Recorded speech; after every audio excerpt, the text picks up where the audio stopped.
Tonight, it's 1981, and to most Australians, the cops are the good guys, keeping the streets clean and our families safe. But in the nation's biggest police force, truth was stranger than fiction. It was like the plot of a bad Hollywood movie. Police so corrupt that they become leading drug suppliers. Officers in the hold-up squad who organise armed robberies and even murders. And behind it all, one of the nation's most celebrated officers, proven to be a terrorising criminal. He is a sociopath. I have not personally come across one crooked cop. Incredibly, it wasn't the government of the day who lifted the lid on this extraordinary corruption. It would be a single mother, a heroin addict and King's Cross prostitute named Sallie-Anne Huckstepp. I know it sounds unbelievable, but it's real and it's happening. In 1981, Sallie-Anne would give an exclusive television interview that would eventually trigger the biggest clean-out of crooked cops in Australian police history. But large parts of her tell-all story have never been seen, kept in a vault until now. When the police become judge, jury, and executioner, then somebody has to speak. It was an explosive interview, and one that Sallie-Anne knew could prove fatal. And indeed, 5 years later, she was murdered. A crime that has never been solved. By nature, she was a fighter. By nature, she was going to get revenge. Tonight, for the first time, we reveal the full and extraordinary story of how the bravery of one young woman turned the tide on dirty cops. Beginning of the end of that sort of police corruption. And the officer she exposed and disgraced, Roger Rogerson. Good evening, I'm Liz Hayes, and this is Under Investigation.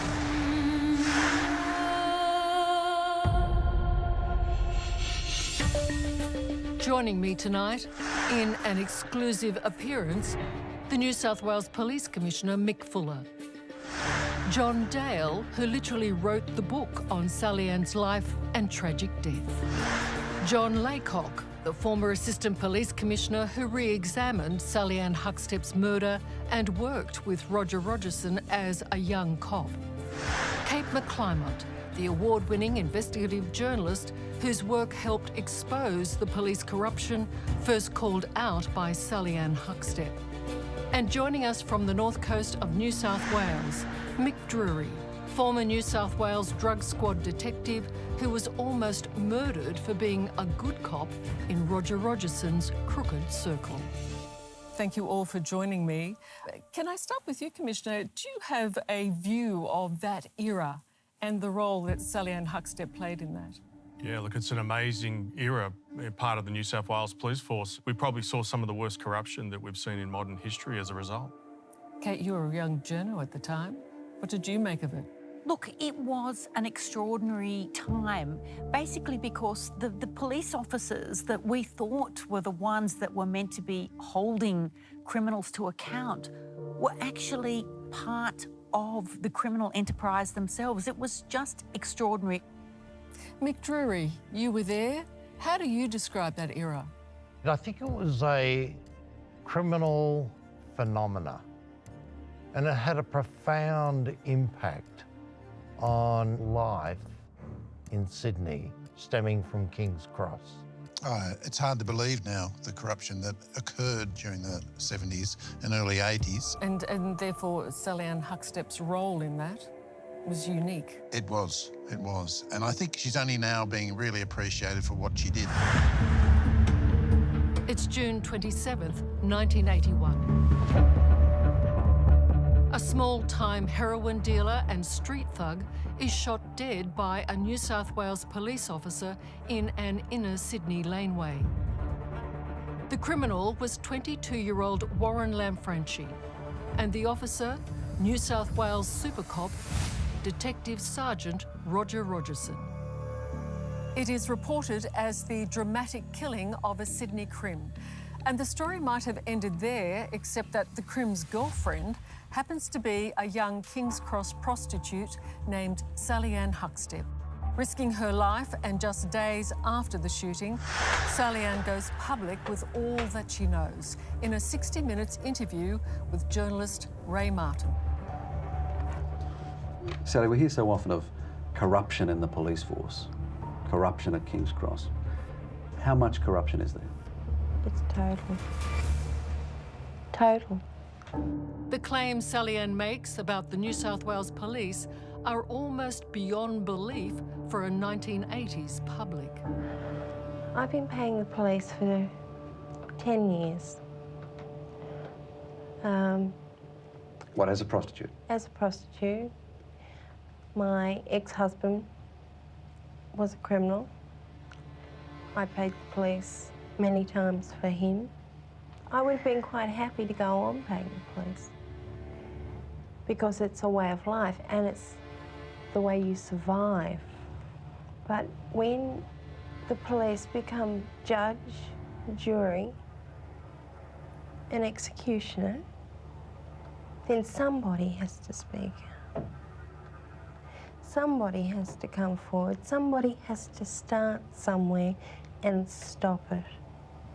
Everybody, no matter who they are, heroin dealers, murderers, thieves, everybody is entitled to justice. For Sallie-Anne to actually be brave enough to go on 60 Minutes, you know, the preeminent show of the day, and to make these claims is like a really, really brave act because she knew exactly what she was dealing with. John Dale, you describe her as the real first whistleblower. I think she's the most important whistleblower in New South Wales police history, by far. For legal reasons, only a fraction of Sallie-Anne's interview was aired. The full 16mm film would be locked away and forgotten for 4 decades.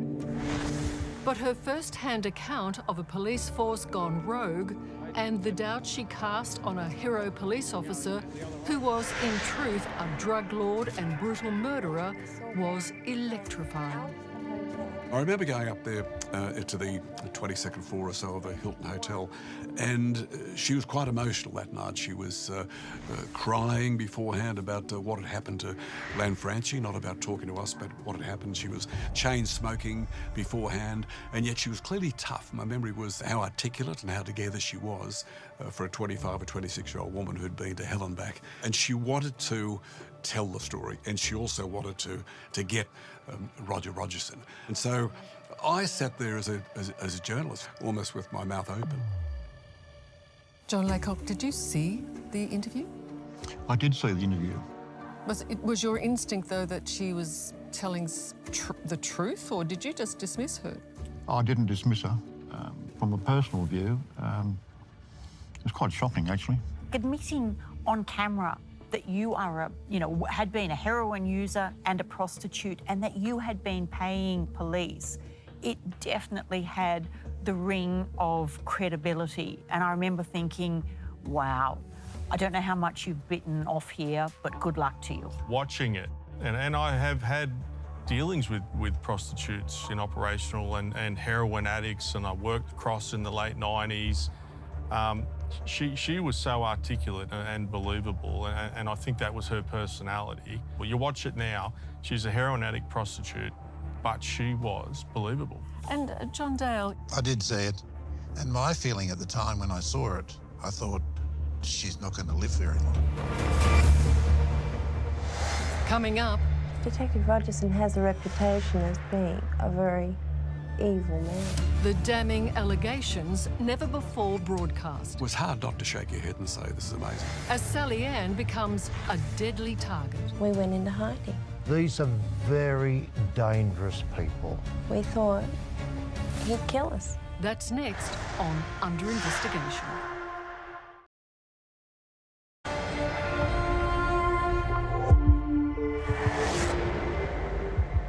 I think the police thought that I'd shut my mouth.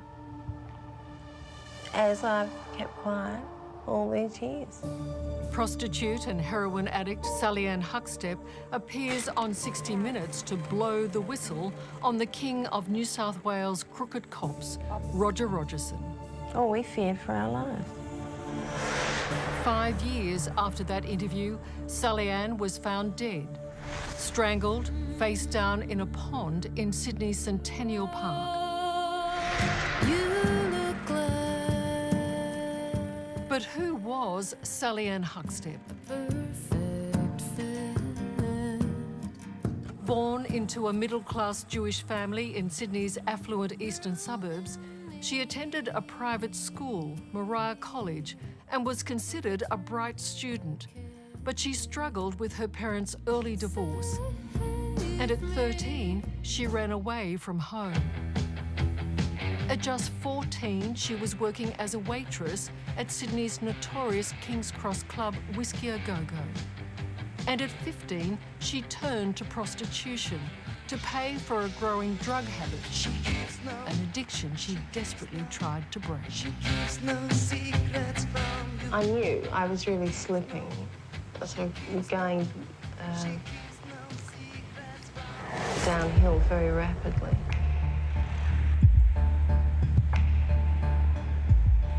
By the time Sallie-Anne turned 20, she'd amassed dozens of convictions for prostitution and paid out thousands of dollars in bribes to corrupt cops.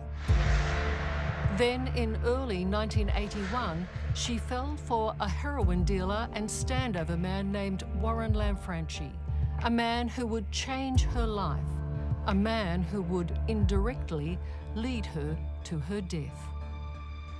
Physically, he was a very strong man. Was he a thug? Well, I was a criminal. I don't know whether I'd call him a thug. But, you know, you've got to face facts. Warren was a criminal. He certainly wasn't the clean-cut boy next door. No, he certainly wasn't that. I think, Kate, you would say that he was good for Sallie-Anne, strangely. Well, apart from the fact that they met through her prostitution, the first thing he did was send her red roses. And look, he was the one, for all his faults, of which there were many, he got her off heroin, he cleaned her up. He was planning for them to amass enough money to get some false passports, to go and live overseas and to start afresh. Look, and I also want to make the point that Sallie-Anne was she in love with Warren Lanfranchi? But this was love. Yes, she said she was. Although she'd only met him 4 or 5 months. But I think she fell in love quickly with him, yes. I thought he was a very horny guy. But, you know, personally, I was very attracted to her, and he was... John Laycock, you came into contact with Warren Lanfranchi. Actually, I did in the 1970s. He was just a petty thief of the day. There was nothing spectacular about him. The name was unusual. And he went in the dock and got charged and went to court and went to jail. In the day, when you went to jail, you came out a better criminal than what you went in. And I think when you look at all the characters in this sad play, is that they all went to jail and always came out better criminals. But didn't he meet, Lanfranchi actually met Nettie Smith while in jail? The ferocious Arthur Nettie Smith was one of Sydney's most infamous criminals, a 200-centimetre or 6'6" colossus in the Australian crime scene. He was now Warren Lanfranchi's boss in Sydney's booming heroin trade. Look, the problem for Warren Lanfranchi was this. He was running on the edge. He became violent in ripping people off. And the problem for Warren, he didn't know at the time, was that he ripped off a criminal for a large amount of heroin, and that heroin came from Roger Rogerson. Detective Rogerson has a reputation as being a very evil man. Parts of this interview were never broadcast, but the information was given to police internal affairs. It would be the beginning of the end for Australia's dirtiest cop. There are a lot of very heavy criminals who are terrified of him. There have been people disappear who are thought to have been murdered by Detective Rogerson. I think Rogerson, to me, is a very interesting forensic study. He is a sociopath, and the only one that I know of in Australian police history. These are very dangerous people. It's late one night in 1981 when Warren Lanfranchi makes a fatal decision to rip off 2 heroin dealers. But what Lanfranchi doesn't know is the heroin he's stolen actually belongs to the gangster other criminals fear most, the one with a badge, Roger Rogerson. Now, how much was the heroin worth that Warren had now stolen? Well, it was extremely high-grade heroin. It was worth $37,000 to Warren and his partner. $37,000. Was there then a contract out on him? Were there then people after him? Oh, yes, but Warren wasn't particularly concerned about that until we got word that it was Rogerson. It was who? That it was Detective Rogerson's heroin. That this guy was working for Detective Rogerson. Detective Sergeant Rogerson of the New South Wales Police Force. That's right. Just let me get this clear. The men who wanted to sell drugs to Warren were working for Detective Sergeant Rogerson. That's right. What happened then? Well, we went into hiding Why? because we were terrified. We thought he'd kill us.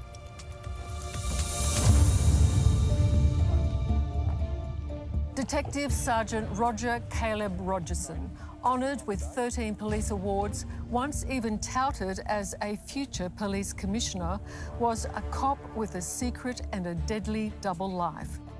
And he was now hunting down Sallie-Anne and her lover, Warren Lanfranchi, who knew better than most criminals the danger he was in. Had Warren had dealings with Detective Rogerson before? Well, he knew Sergeant Rogerson was involved in armed robberies. He knew that Detective Rogerson supplied drugs. Well, it was a large heroin deal. That he supplied heroin to Parramatta Jail. He supplied heroin to Parramatta Jail. That's right. Seems pretty incredible, doesn't it? But you know, anyone watching this would say, right, here's a man whom society might well call a thug, for want of a better word, pointing a finger at a member of the police force, saying that he's a major dealer in heroin, saying that he supplies Parramatta Jail with heroin. Why should anyone believe Warren? Well, it's common knowledge that the drug squad sells heroin. Why couldn't Warren simply say, I've made a terrible mistake, here's the $37,000 back? Because we were terrified. Detective Rogerson has a reputation as being a killer. In fact, Warren was so terrified, he went and bought himself a gun and used to sleep with it next to the bed because we were terrified that Rogerson was going to find out where we were and come in and kill us both in our bed.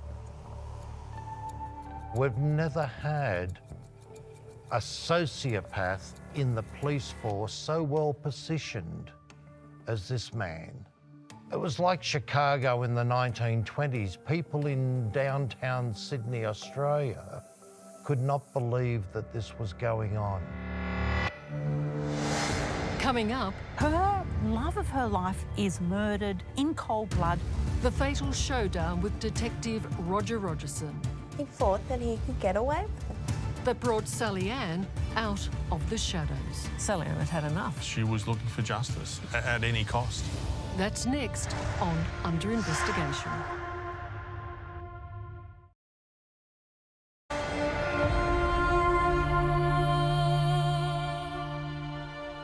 Sydney drug dealer Warren Lanfranchi and his girlfriend, prostitute Sallie-Anne Huckstepp, are in hiding, fearful for their lives. Lanfranchi has ripped off Sydney's dirtiest cop, Roger Rogerson.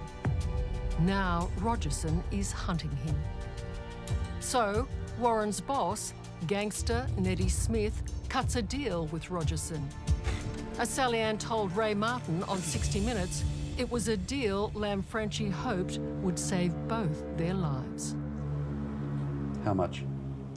He wanted $30,000. He wanted $10,000 immediately. Then he was going to show Warren a robbery. Show Warren a robbery. What does that mean? Well, he was going to show Warren How to carry out a robbery? a robbery he could do with all the inside information. The policeman was going to show Warren how to do a robbery. That's right.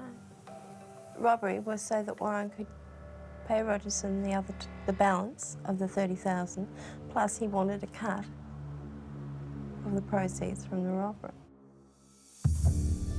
I was astonished. I was astonished when she gave us that intricate detail of what was going on. I mean, it is laughable. It's a stuff of comedy that the drug squad is dealing in the drugs, that the armed hold-up squad is organising the armed hold-ups. And look, armed robberies at the time were the choice of criminals, right? And banks, payrolls, it was a huge criminal enterprise before heroin. It was probably the primary driver of cash and organised crime. Agreeing to Rogerson's terms, Lanfranchi decides to meet the New South Wales detective sergeant alone at Dangar Place in Sydney's inner city. What Lanfranchi doesn't know as he leaves Sallie-Anne that afternoon is that there is no deal, that Rogerson is coming for him with a small army.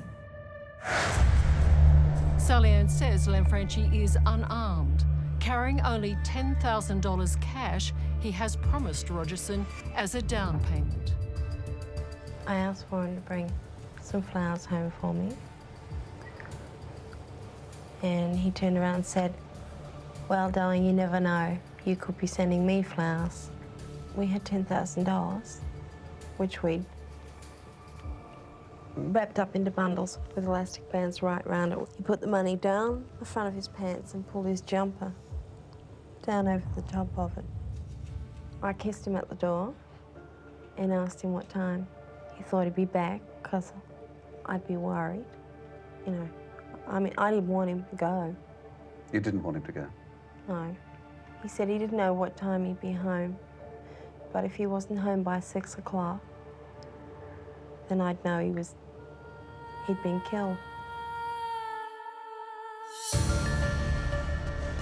Recreated years later in the drama Blue Murder, accompanied by his boss and the dealmaker, gangster Neddy Smith, Lanfranchi approaches Rogerson in the Sydney laneway and is shot in cold blood. A second execution shot is delivered to his head. Kate, you said you found it fascinating that Rogerson felt the need to kill Lanfranchi himself. Yes, I think that is one of the strange things. But the thing that also amazes you is the group of police that he surrounded himself with. Why did he need to take, I think there was 18 all up, but there was about 4 police officers in that inner circle. He took his posse, right? He didn't take tactical police. He didn't take, a mix of surveillance police. He had his posse with him, his trusted people. Rogerson's corrupt inner circle covered for him, claiming Lanfranchi had pulled a gun. Those on the perimeter who were not in on Rogerson's plan later said they knew his second shot was the mark of a murder. This bloody moment will in one crack open the corruption at the heart of the New South Wales police force and confirm suspicions some already had. the police, ballistics and ammunition expert said the gun that the police claimed that Warren Lanfranchi had brought with him was an 80-year-old model, that it was basically defective and would be lucky to fire one shot. Why would a seasoned criminal take a defective weapon to a meet like that? It doesn't ring true. Warren grew up in a highly connected world of major drug distribution. Why would, when he's surrendering, pull a gun out and infuriate a deadly man like Roger Rogerson? The killing in broad daylight was reported in the tabloids as high noon, with Rogerson painted as a hero. But Sallie-Anne's interview with 60 Minutes was about to change that story forever. See, Warren knew too much. Warren knew too much about Detective Rogerson and his involvement in organised crime. We couldn't get to talk to Roger Rogerson. The critical factor in this story, the critical person, was Sallie-Anne Huckstepp. But how do you get her on camera at that stage? Sally, as we discovered, was keen to talk, keen to blow the whistle on Roger Rogerson, but it was a matter how she did it and how she did it and kept alive. I mean, she really feared for her life. They're extraordinary charges. I mean, for most Australians, this is the stuff of fiction. It's something that happens in Hollywood or with the mafia. When Sallie-Anne's interview broadcast on Sunday, the 5th of July, 1981, much of it was considered too defamatory to air. But shortly afterwards, she repeated her claims to police internal affairs.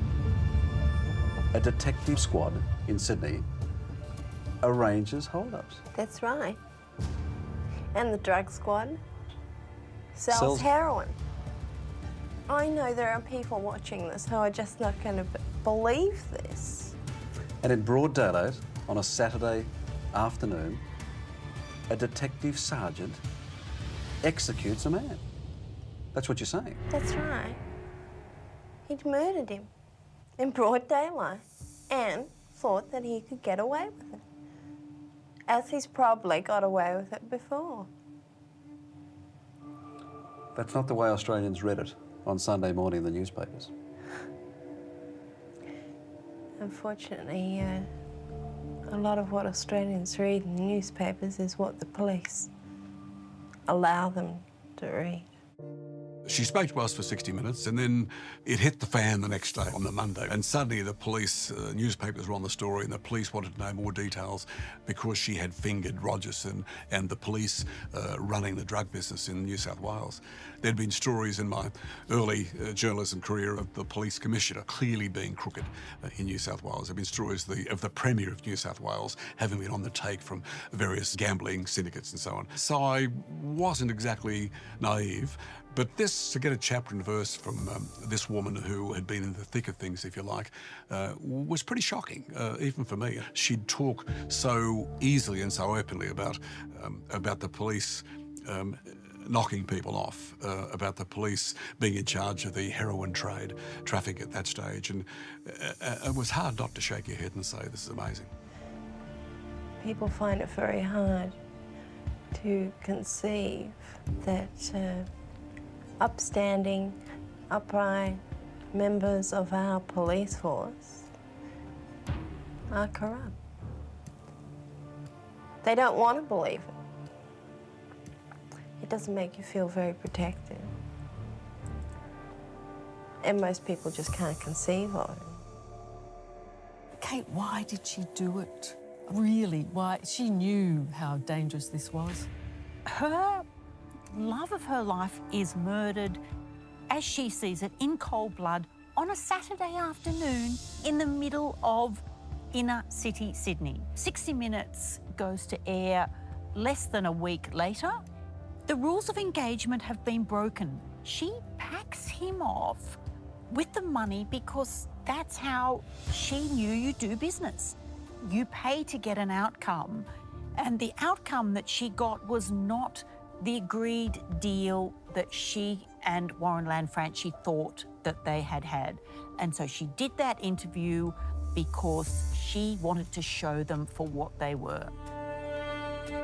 John Dale, you would say that Sallie-Anne had had enough. I think she'd had enough. She'd paid police over 10 years, the Vice Squad and the Drug Squad. But she knew when she went on television, she knew that she was going to get killed herself. And she even told Lanfranci's father that they'll get me for this. Yeah, She was angry Yeah, she was. about how it was done. She had played by the rules, right? She paid the corrupt cops. You know, she had done what she needed to do. And this was the ultimate breach of that criminal contract. I think it was a case of her being so upset that she wanted to get square. And that's the bottom line. Her life spiralled, but even when it was spiralling, she still played by the rules. And I think that was the final straw for her, that she was ending the game that she was in, even though that she knew the consequences, but it could have been she loses her life. Yeah. There's still some core value in her that was hanging on to this is not right. Absolutely, and that's why I think she was looking for justice at any cost. Her coming on television and sowing doubts about Roger Rogerson was, in many ways, it was the beginning of the end for him. And he always said later about Lanfranchi that that little shit caused the downward spiral of my career. Rogerson did say to her, gave her a warning that once she was out of the headlines, she was for the knock, as he said. In November 1981, an inquest is held into the killing of Warren Lanfranchi. Roger Rogerson is all but exonerated, but not quite, thanks in part to Sallie-Anne's testimony.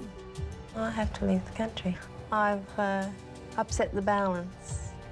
A lot of detectives, I suppose, are going to be scared.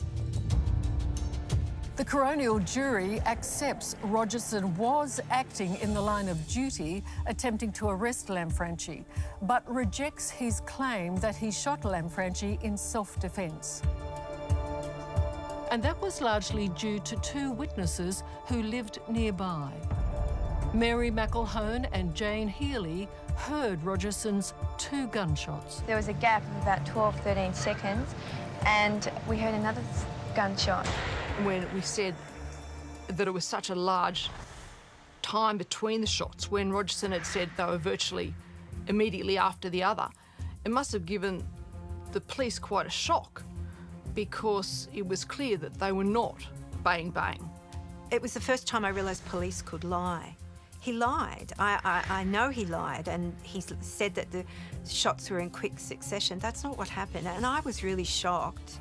Those 2 women, Mary and Jane, they were vital at the inquest because they gave evidence that the shots were at least 11 seconds apart. That second shot, the second shot, Liz, absolutely cost him everything. The witnesses' bombshell testimony dented Rogerson's story and his public and professional image. But this inquest is now starting to pull Rogerson apart, isn't it? Absolutely. Coming up, You have to be very game and very strong to turn your back on Roger Rogerson. a good cop becomes Rogerson's next mark. That was a game changer for many people. I'm quite sure. And Sallie-Anne's deadly prediction, the police would probably kill me, comes true. She had very publicly taken a stance, and I think that her days were numbered. That's next on Under Investigation.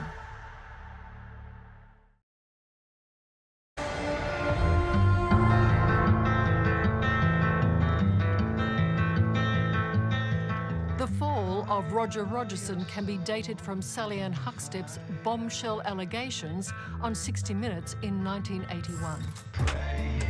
But in 1984, Rogerson also crossed paths with a singular and very straight cop, and that was undercover detective Mick Drury. Offered a bribe to turn a blind eye to one of Rogerson's drug deals, Mick's refusal put him in Rogerson's line of fire. So, Mick, when you were offered that bribe by Roger Rogerson, what did you think? Well, you have to be very game and very strong to turn your back on Roger Rogerson. Roger Rogerson was powerfully connected, not only in the underworld, but also by a very small number of extremely senior, well-connected police. On the evening of June 6, 1984, Mick Drury almost died when he was shot through the window of his Sydney home. Chief suspect was Roger Rogerson and a contract assassin, Christopher Dale Flannery, nicknamed Mr. Rentokil. Mick Fuller, when you read about a police officer being shot through the window of his own home, what are you thinking? Look, that was a game changer for many people, because for, you know, a respected undercover police officer to be shot doing the washing up, essentially by another police officer, like it is almost hard to believe. So Mick, you must look at Sallie-Anne, Huckstepp and know how lucky you are. Correct. Roger Rogerson had crossed one line too many and was now becoming a pariah within the police force. And now Sallie-Anne was the hero. In the wake of the 60 Minutes interview, her life took a new direction, working as a journalist and even commissioned to write a book. But as the years passed and Sallie-Anne drifted out of the public eye and the protection that comes with publicity, she was a marked woman. Her revelations about Rogerson and his criminal web carried an almost certain death sentence. She'd always known it and even foreshadowed it. It was clear that in speaking out, she had made herself a target. But she probably was anyway. I think by nature she was a fighter. But I was conscious that night. I was thinking, do you realise what you're doing? Now, she did. She realised more than I did. She realised how murderous, how dangerous that element was that she was talking about. But I think she knew it, and she was prepared to take the risk. I'm quite sure that the police would probably kill me.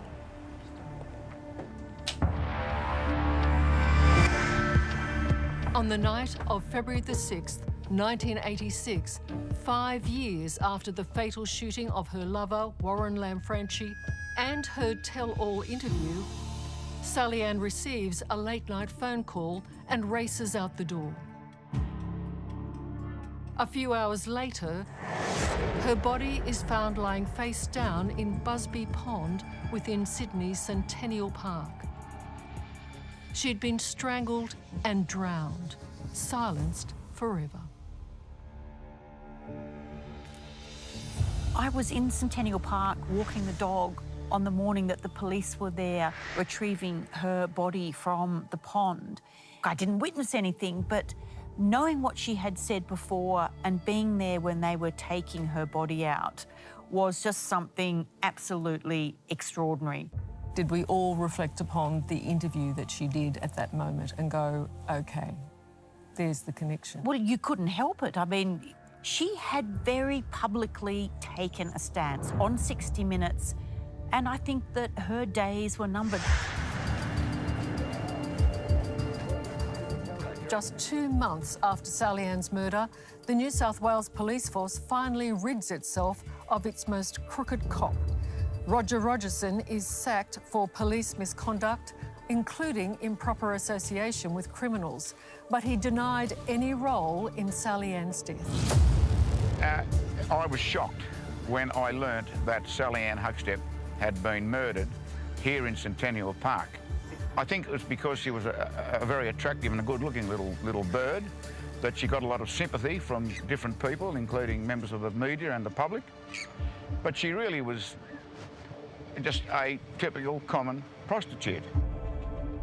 86 was the year that Rogerson was finally pushed out of the organisation. So he had never forgiven her for what he would have thought is ruining his life and his criminal enterprise and his standing in the community. And maybe there was some sense of finally cleaning up loose ends. It's what Mick was saying about him being a sociopath. And the way he described Sallie-Anne, I just think it goes to show that in his mind, he was always better, more courageous. And the fact that he held a badge and a gun put him above what he considered a human being with no values, nothing worthwhile. As he said, she was just a common prostitute. And I think that's completely abhorrent. Sallie-Anne's murder was never solved. The inquest into her death lasted from 1987 to 1991, but only sat for 19 days. The chief suspect emerged as Neddy Smith, who was secretly recorded confessing to the murder and that he'd done it on Rogerson's orders. Neddy Smith was charged in 1996, but acquitted due to lack of evidence. John Laycock headed the New South Wales Police Task Force Snowy, investigating 14 murders linked to Neddy Smith, including Sallie-Anne's. You interviewed Neddy Smith, didn't you? We did, yes. And did he give you any belief that he might have murdered? No, look, he refused to answer any questions, but we relied on the tape recordings. We also relied on some DNA, mainly because on the tape recordings, Neddy Smith indicated that Sallie-Anne, while she's been strangled, scratched his face. Having said that, the technology of the day was not that far advanced, and we had to take those samples over to the United Kingdom. The results came back as a weak match with Neddy Smith. In the secret recordings made of Neddy Smith, he seems to delight in sharing details of Sallie-Anne's terrible death. I just snapped her. I just snapped her jugular. She must have been alive when I put her in. Left her floating there. Was there anything in those recordings that really stayed with you? Look, he was quite calculating in how she died, graphic detail. I won't repeat some of the things that are on there, but suffice to say, he was quite a vicious and violent man. I think he said that he found strangling someone very satisfying. I think he said it was the best thing he's ever did. While Neddy Smith was acquitted of Sallie-Anne's murder, he was convicted of 2 others and is now serving life in prison. The jury came back with a not guilty verdict, but whilst we might have lost one of the little battles, we certainly won the war. And he was convicted and he's put away. He's been in jail now for 32 years and he's out of circulation and he'll be coming out horizontal. We have gone back and tried to speak to Neddy Smith, and he is of ill health, which obviously, you know, from our perspective, there's no sorrow there. As John said, that he will never leave prison, and if he does, he'll be dead. In terms of the police perspective, we believe we know who killed her, and we got our man. We just didn't get justice for Sallie-Anne, unfortunately. For his part, John Laycock has no doubt who killed Sallie-Anne. But as far as I'm concerned, I can confidently say that, in my view, Neddy Smith did murder Sallie-Anne Huckstepp in February of 1986 at Centennial Park. Coming up... This is not something that I have made up in revenge. Sallie-Anne Huckstepp's final vindication. There's a handful of heroes, and she has to be number 1. This is just cold, bare fact. That's next on Under Investigation.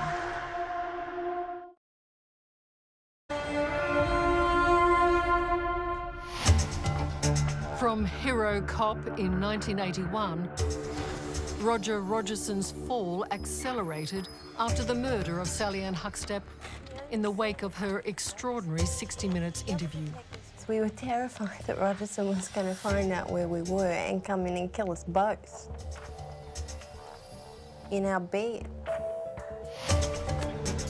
In 1989, he was charged with conspiring to murder Mick Drury.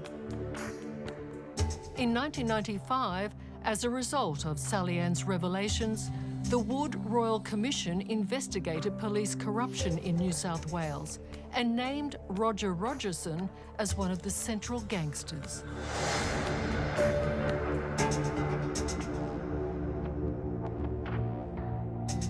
But somehow, Rogerson, now known as Roger the Dodger, managed to avoid an actual conviction. That is until 1999. I'm innocent and I've been convicted on the perjured evidence of a criminal and a prostitute. When he was convicted of perverting the course of justice and lying to the Police Integrity Commission. Then, in 2016, Roger Rogerson was sentenced to life imprisonment for the murder of another young drug dealer, Jamie Gow. We're back to the Gestapo days now. Mick Drury, when you saw him go to jail finally, did it feel like vindication for you? There was a sense of relief there because I knew that my life to a certain degree was a lot safer because he was inside. But what damage did he do to the force? Look, I think there was a reasonable group of corrupt police doing damage equally, and I think the Royal Commission played that out. I think, you know, the Royal Commission was never about shining a light on the heroes like the Mick Drurys and the John Laycocks, obviously, and I guess part of that is it's important for me to make sure that you know that every generation has good cops and they've protected the community. And in 2021, none of this could happen. And just as the disgrace of Roger Rogerson is now complete, so is the vindication of Sallie-Anne Huckstepp. Her claim in 1981 that Roger Rogerson was one of the country's most corrupt cops was proven to be true. This was highly organised criminal activity. Forget about the word corruption for a moment.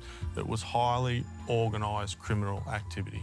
And Rogerson was a terrorising criminal. Absolutely. By the sound of it, at some stage, he was a cop who was getting the job done.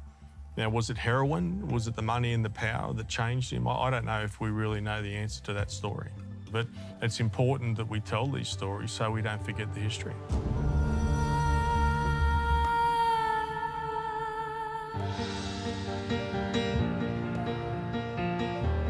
History will show that it took the courage of a young woman to expose the darkest period in the history of the New South Wales Police Force, knowing full well her revelations would almost certainly end in her death.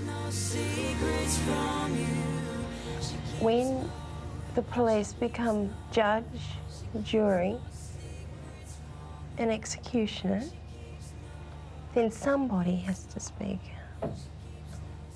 Somebody has to come forward. Somebody has to start somewhere and stop it. When you think about how it all ended, I mean, how do you feel? Oh, I think it's terrible, really sad, but I feel, as John said, that Nettie Smith will never be released and Roger Rogerson will never be released. She'll be remembered, I think, more and more as someone who did the state and probably the country a favour in exposing what she did. I give Sallie-Anne Huckstepp the last word because she really did do very well at trying to stop it. Would you agree? Absolutely, and you know, there's a handful of, I think, heroes, and she has to be number one. And she paid the ultimate price for being a whistleblower. True. It's not just for me. It has to be for other people besides me, besides Warren. This isn't only for me, this is for all the other people who've already suffered and for all the people who could possibly suffer or be killed in the future. This is real. This is not something that I have made up in revenge or in anger. This is just cold, bare fact.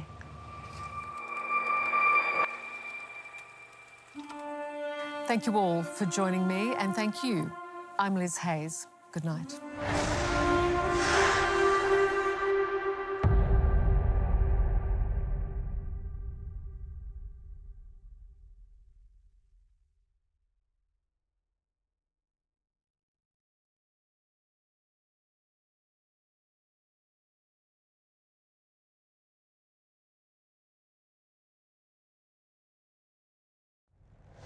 Next week, We have several situations going on here. a special edition of Under Investigation. The 737 hit the World Trade Center. The world changed in a couple of hours. Another one just hit the building. 9/11. The sky was black. I thought I was dead. The day that horrified us all. It was like a scene out of hell, basically. This is the west side of the Pentagon. And it came both literally and metaphorically out of the clear blue sky. And the PM who signed us up for the war that followed. The people who knocked these buildings down will hear all of us soon. Are you proud of it, given all that you do now know? No, I had no regrets about that at all. Damn right. They were going to go after someone. 20 years on, a warning that 9/11 could happen again. The Americans know they will be the target. That's next week on Under Investigation.